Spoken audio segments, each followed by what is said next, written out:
So yeah guys, bumaba nga pala kami sa hotel kung saan kami naka-check-in kasi breakfast lang yung kasama sa binayaran namin. Sabi ko sa labas na lang kami magla-lunch para makapag-video-video na rin. Habang naglalakad nga pala kami guys ay nadaanan namin ang restaurant na ito. Malapit lang ito sa hotel kung saan kami naka-check-in. Ang pangalan nga pala ay Master Chef at Indian, Chinese, Filipino. Siguro masarap yung mga pagkain dito kasi may Chinese, Filipino, pero pag walang Indian diyan na nakalagay yung kasama ko ayaw niyang kumain pag ang restaurant ay Chinese, Filipino.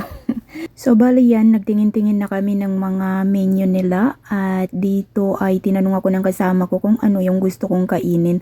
Kaso ang tagal-tagal ko makapili kasi lahat ng pinipili ko ay hindi daw available nung time na yan.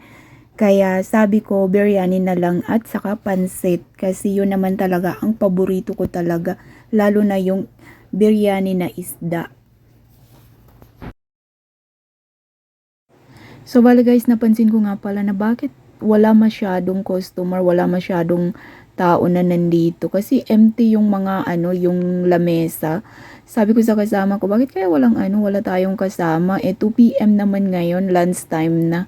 Sabi ng kasama ko, daw, malayo daw ito sa mga matataong lugar.